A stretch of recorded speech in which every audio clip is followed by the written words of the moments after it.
Kalapanan na ito.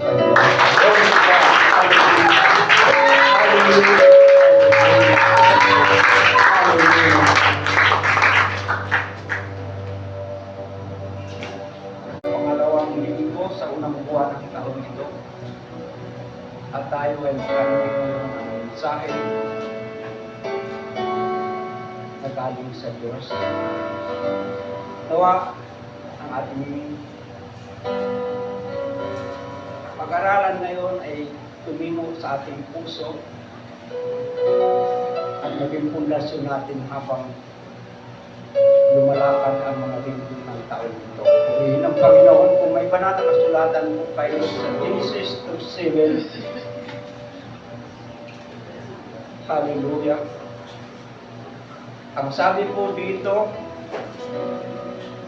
at nilalang ng Panginoong Diyos ang tao sa alabok ng lupa at hiningahan ang kanyang mga butas ng ilong ng hininga ng buhay at ang tao ay naging kaluluwang may buhay. Ang pamagat po ng ating pag-aralan ngayon, alang-alang sa pagpapapanumbalik ng kaluluwang may buhay. Pastor? Praise the Lord. Lord Jesus, we give you praise. We give you, God, all the glory. We worship you, Lord. Because of Saul, God. Hallelujah. Tatas namin, parangalan natin ang iyong pangalan. At sa pakikinig namin ngayon, quicken your words in our hearts. Magkakaroon ito ng buhay at sigla at gagamitin namin sa pagharap sa mga pagsubok at mga hamon ng buhay. Salamat po, ngayon pa lang tinakina namin ang tagumpay at ang gagamitin mo yung isang pagkitago mo sa likod ng liposensya. Thank you, Jesus. We give you God all the praise. In Jesus' name, amen.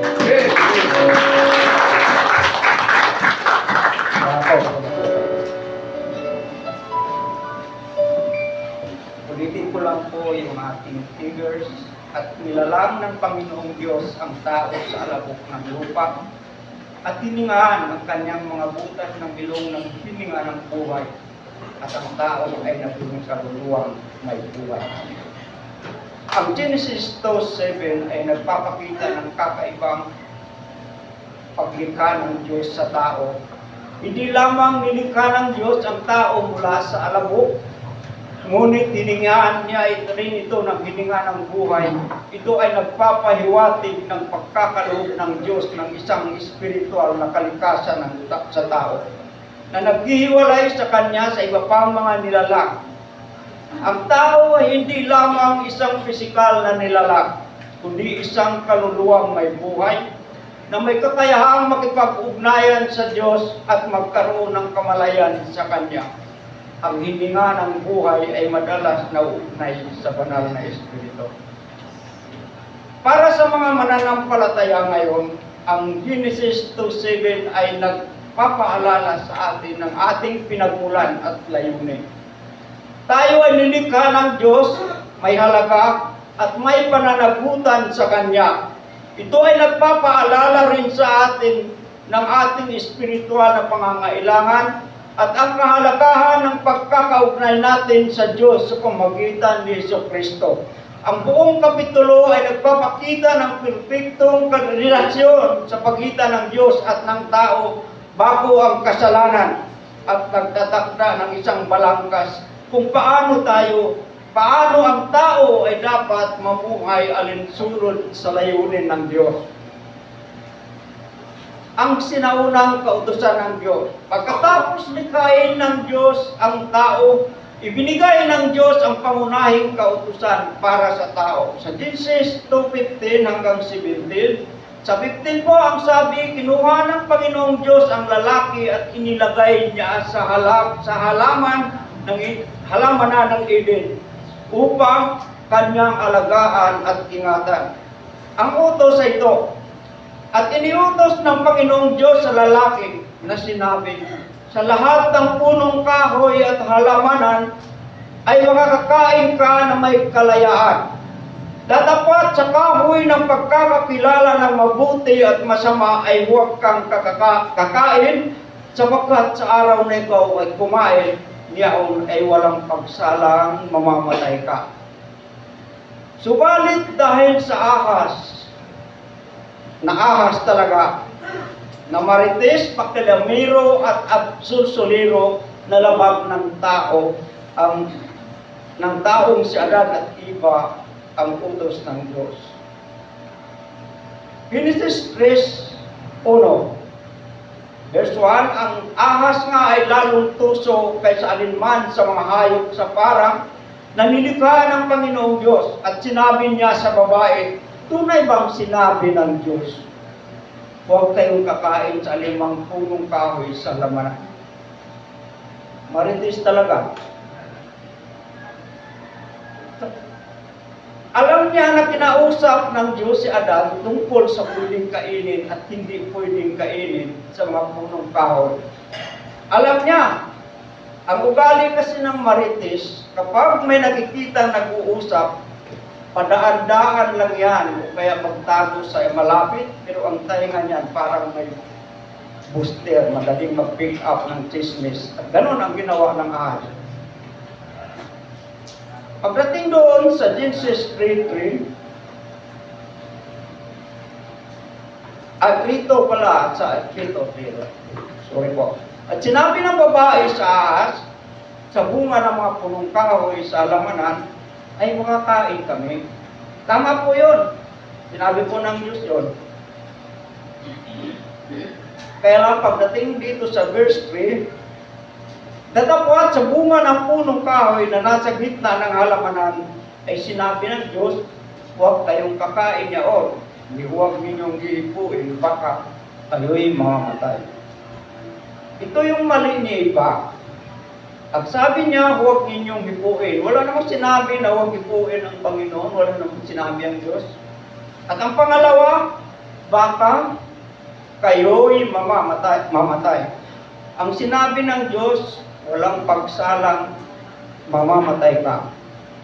Tiyak ang kahulugan ng walang pagsala, hindi baka. Tiyak po. Nasaan kasi si Adan sa tagpong yun? Siya yung kausap ng Diyos.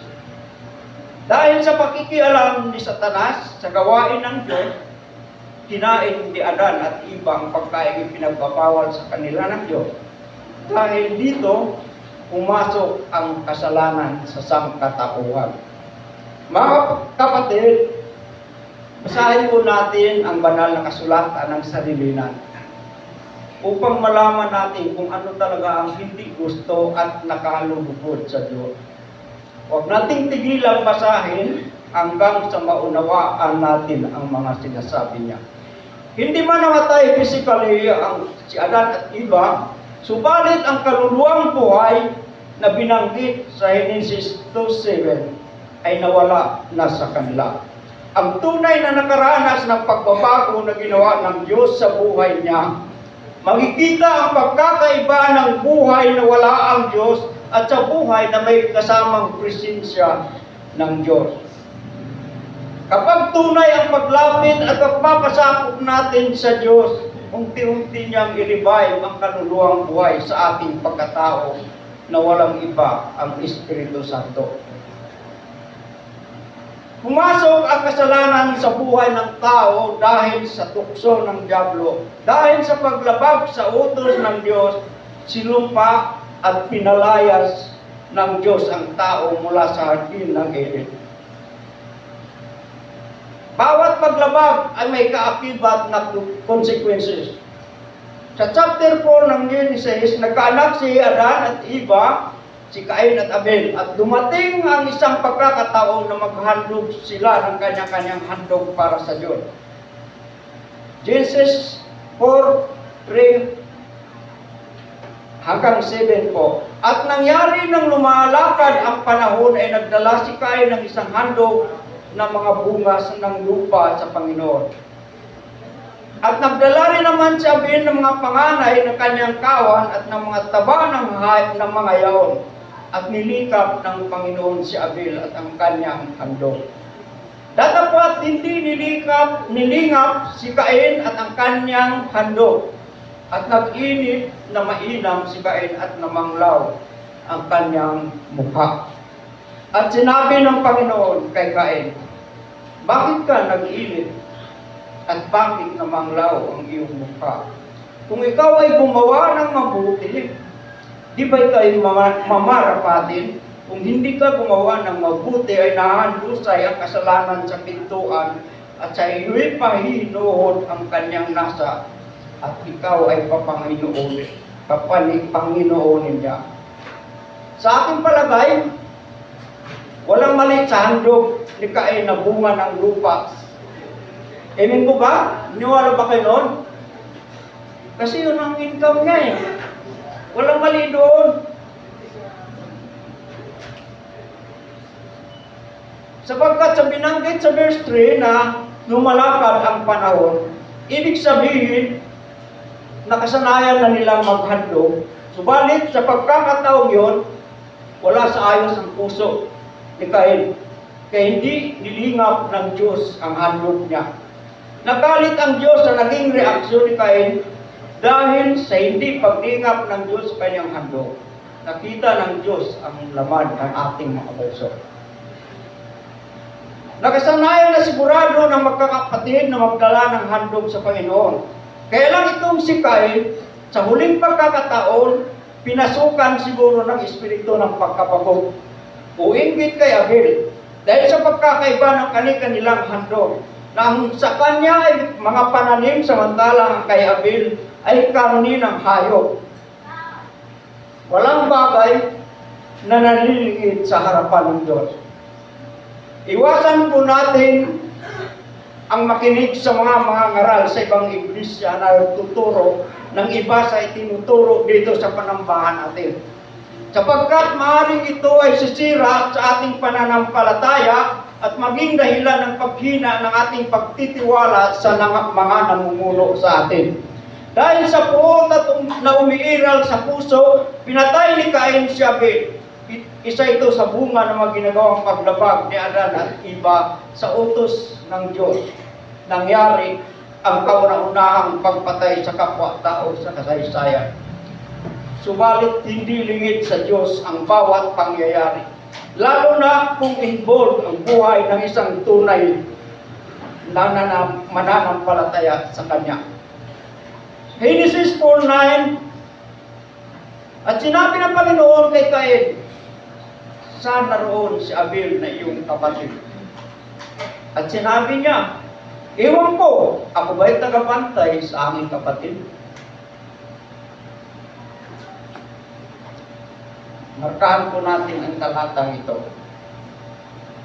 Habang dumarami ang tao sa sanglibutan, patuloy rin na umaalipin ang kasalanan sa mga taong pinanganak mula kay Adan at Eva. Dahil sa kasalanan, daranas ng kamatayan ang bawat isa. Hanggang dumating ang panahon na sa puntong nagsisisi na ang Diyos dahil sa pagkalikha niya sa tao. Genesis 6:5 hanggang 6. At nakita ng Panginoon na mabigat ang kasamaan ng tao sa lupa at ang buong haka ng mga pag-iisip ng kanyang puso ay pawang masama. Masama lamang na parati. At nagsisi ang Panginoon sa kanyang nilalang, na kanyang nilalang ang tao sa lupa at nalumbay sa kanyang puso. Anong kahulugan nito? Nagsisi ang Diyos sa kanyang nilalang ang tao. Ang pahayag na nagsisi ang Diyos sa verse 6 ay dapat unawain natin ng mainam. Hindi ito nangahulugan na ang Diyos ay nagkamali sa kanyang orihinal na plano o na siya ay nagbago ng kanyang isip tulad ng isang tao. Sa halip, ito ay nagpapahayag ng kanyang malalim na pagkadismaya at pagkalungkot sa kasalanan ng tao na sumisira sa kanyang nilikha at sa relasyon niya sa katauhan. Ang kanyang pagsisi ay nagpakita ng kanyang moral na reaksyon sa kasamaan na nagpapahiwatig ng isang pagbabago sa kanyang paraan ng pakikitungo sa katauhan dahil sa kanilang pagtalikod. Ang kalumbayan sa kanyang puso ay nagpapakita ng kanyang pagmamalasakit at pagmamahal na nasasaktan sa pagkasira na dulot ng kasalanan. Ang bersikulong ito ay nagbibigay diin sa kasamaan ng tao at sa pagiging banal ng Diyos na hindi maaaring magtiis para sa kasalanan. Dahil dito nagpasya ang Diyos, ang Panginoon, ng kanyang lilipulin ang tao na kanyang nilalang. Sa verse 7 ng Genesis chapter 6, at sinabi ng Panginoon, lilipulin ko ang tao na aking nilalang sa ibabaw ng lupa. Ang tao ay gayon din ang hayop at ang mga uusad at ang mga ibon sa himpapawid sapagkat pinagsisihan ko na aking nilalang sila. Para sa ating lahat ng mga mananampalataya. Ang talatang ito ay nagpapaalala sa atin ng kasilanan ng kasalanan at ng banal na katarungan ng Diyos.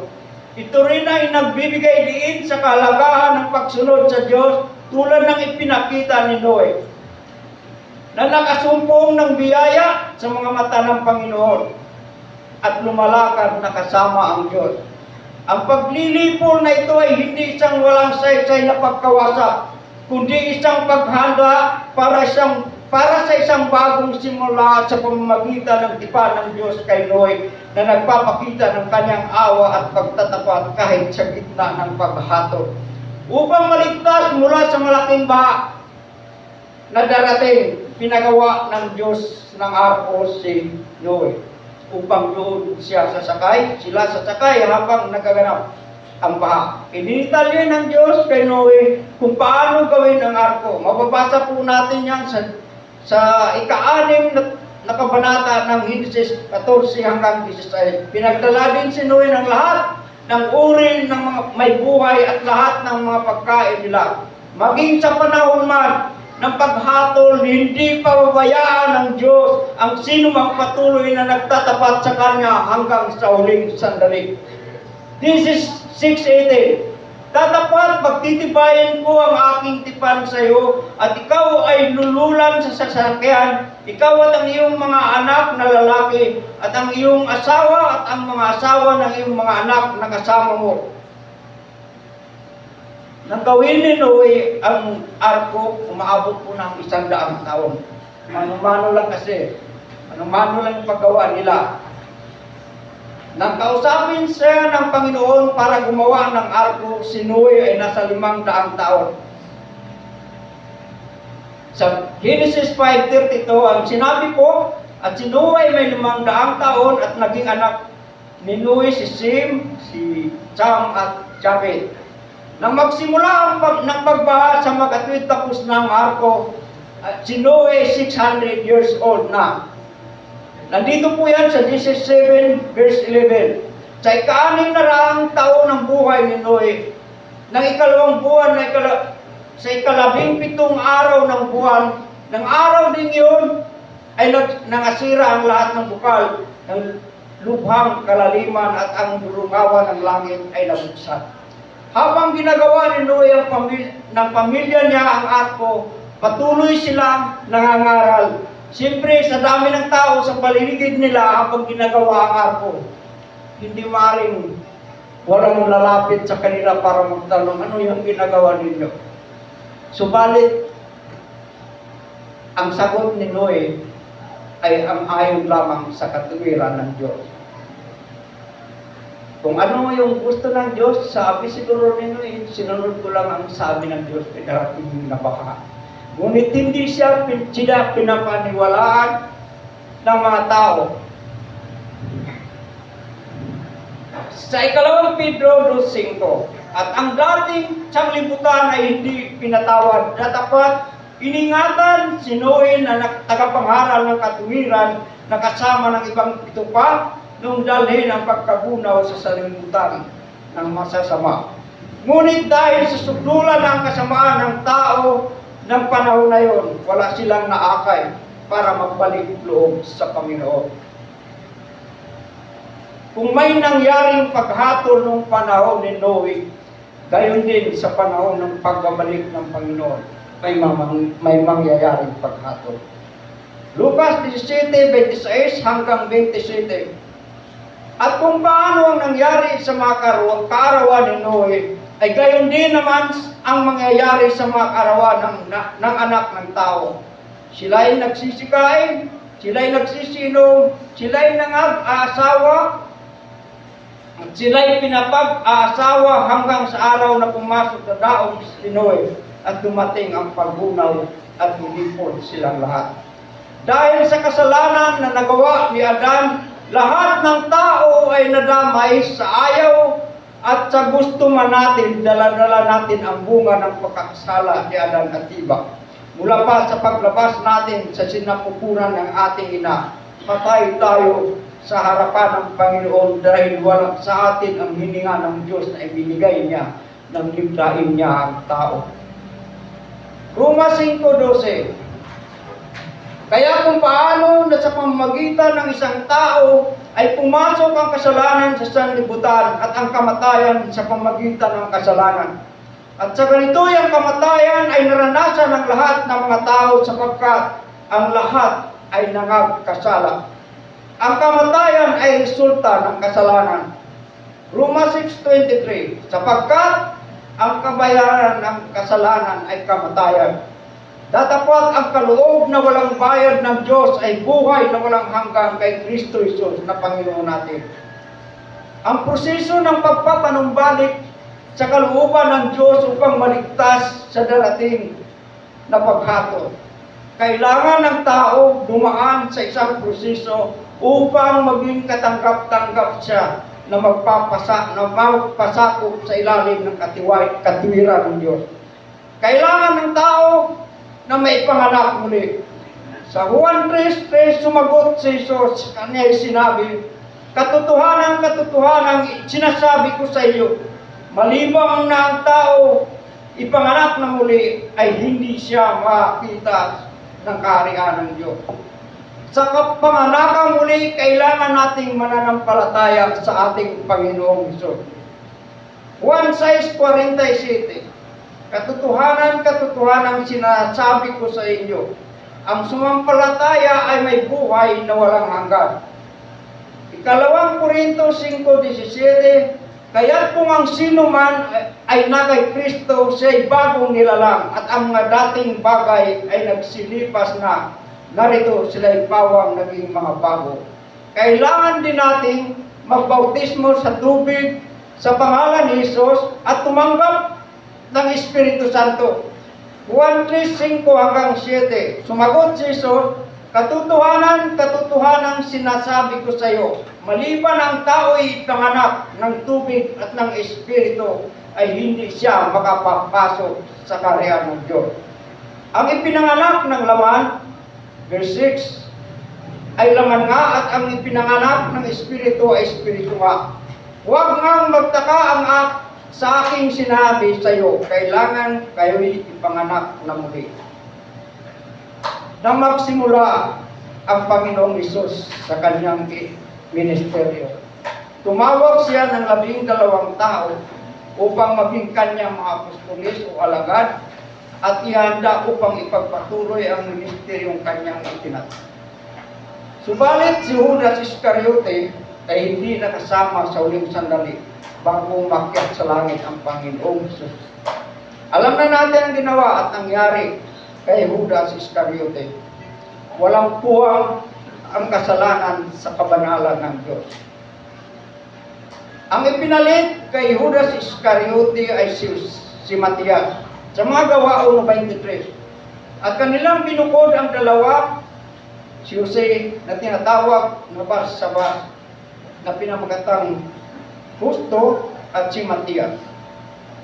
Mga Gawa 1:26. At sila'y pinagsapalaran nila at nagkapalad si Matias at siya'y ibinilang sa 11 apostol. Sa Mateo 28:19-20, dito naghabilin ang Panginoong Hesus sa marapat gawin ng 11 alagad sa pagpapatuloy sa misteryong kanyang sinimulan. Mateo 28:19-20. Dahil dito magsiyaw nga kayo at gawin ninyong mga alagad ang lahat ng mga bansa na sila'y inyong bautismuhan sa pangalan ng Ama at ng Anak at ng Espiritu Santo, na ituro ninyo sa kanila na kanilang ganapin ang lahat ng mga bagay na iniutos ko sa inyo, at narito ako'y sumasa inyong palagi hanggang sa katapusan ng sanlibutan. Habang kasama pa ng mga alagad ang Panginoon Isus, lubos silang tinuturuan sa tamang proseso para sa daan ng kaligtasan.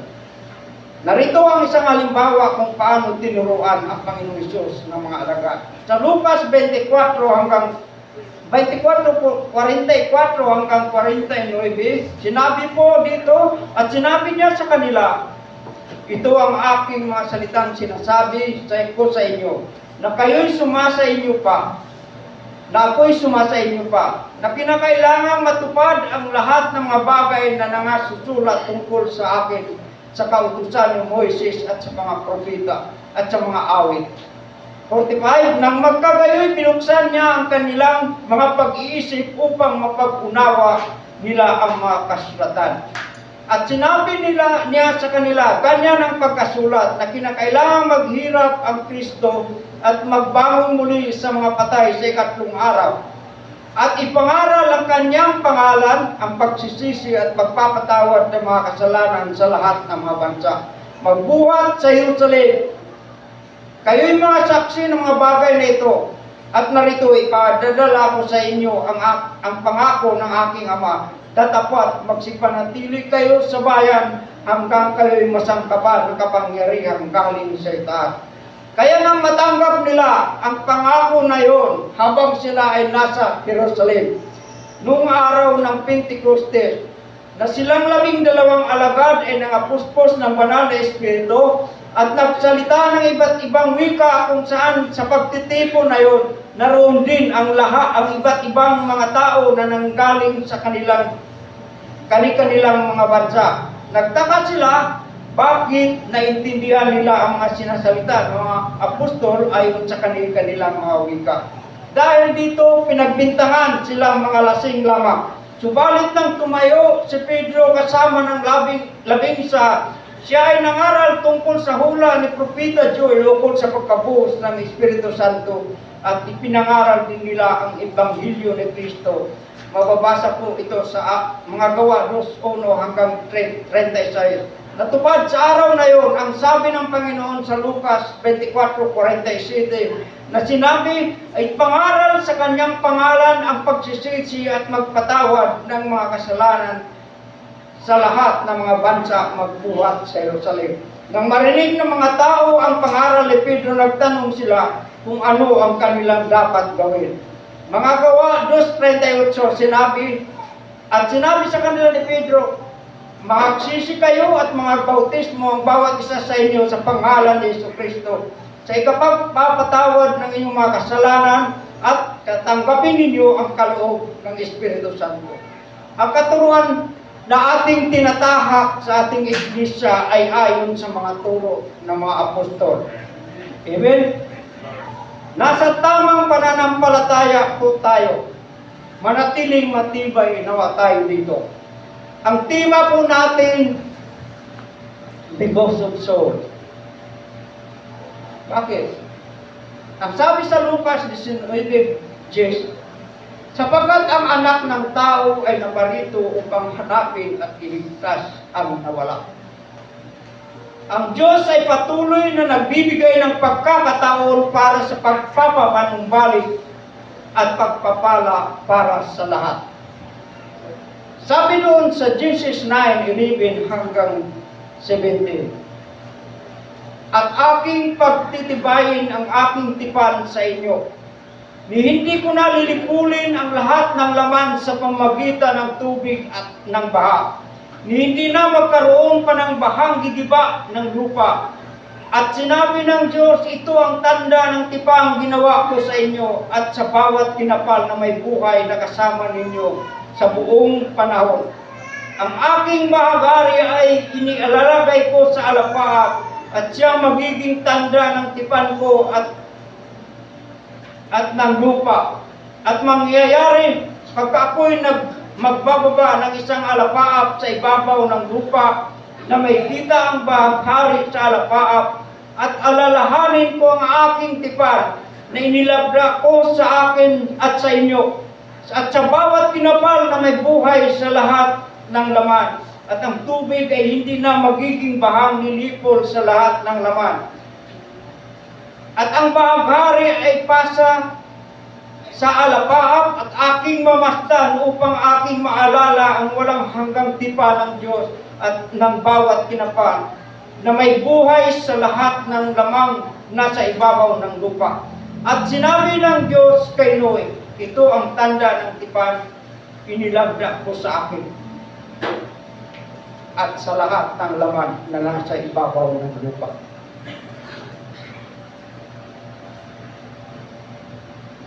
Ang tipan na ginawa ng Diyos kay Noe ay isang salilinang pangako na nangahulugan ang Diyos ang nagtatakda ng mga kondisyon at siya ang tapat na tumutupad nito. Ang bahaghari ay isang paalala ng kanyang pangako at ng kanyang awa. Alang-alang sa pagpapanumbalik ng kaluluwang may buhay, nawala sa bawat tao dahil sa nagawang kasalanan ni Adan at iba. Ginawa ni Kristo ang lahat ng sakripisyo hanggang sa kanyang kamatayan doon sa krus, sa Kalbaryo, sa layuning maligtas ang lahat at makakasama niya sa kanyang kaharian. Lubhang napakahalaga sa Diyos na may panumbalik ang kaluluwang may buhay sa bawat tao sapagkat ito ang pupunta sa piling niya sa panahon ng rapture. Unang Tesalonica 4:15 hanggang 17. Sapagkat ito'y sinasabi namin sa inyo sa salita ng Panginoon, na tayong nangabubuhay na nangatitira hanggang sa pagparito ng Panginoon ay hindi tayo mga uuna sa anumang paraan sa nangatutulog. Sapagkat ang Panginoon din ang bababang mula sa langit, na may isang sigaw, may tinig ng arkanghel at may pakakak ng Diyos, at ang nangamatay kay Kristo ay unang mga bubuhay na maguli.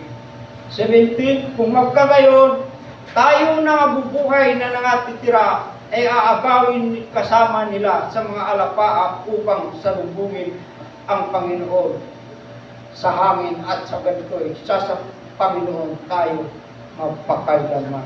Ikalawang Pedro 17, kaya nga mga minamahal, yamang nalalaman na ninyo ng una ang mga bagay na ito, ay magsipag-ingat kayo.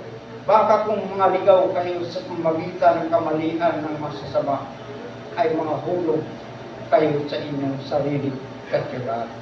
Ngayong 2026, may goal tayo. One soul, pero Panginoon. Tama po ba ito? One soul, pero Panginoon. Sa mga nagdaang mga taon, naging saksi po tayo sa mga araw ng Sunday service na may mga kapatiran tayo na may bitbit na mga akay.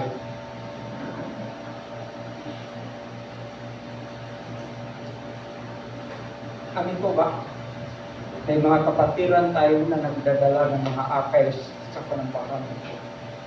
Hanga po ako sa mga may talento sa pag-akay. Sa lahat ng mayroon ng naakay, God bless you po. God bless you more. Ipinag-pray pa natin ang mga naakay na yun. Alam rin natin na ilan sa kanila ay umabot pa sa desisyon na mag-bautismo sa tubig sa pangalan ni Jesus. Amen po ba? At saksi rin tayo. Marami sa mga naakay natin ay hindi nagpatuloy hanggang ngayon. May problema kaya? Huwag nating itigil ang pag-akay. Trabaho ng lahat yan. At trabaho din ng lahat na bantayan, umaayos, na pakikitunguhan ang mga baguhan. Naalala ko mga ilang linggong buwan ang nakaraan. Isang baguhan po ang napansin ko, nakatingin sa akin. Tininan ko siya. Nung nagkatinginan kami, bigla siya tumayo, siya lumapit sa akin at nagmano. Ano siya? Pinagpala ko siya.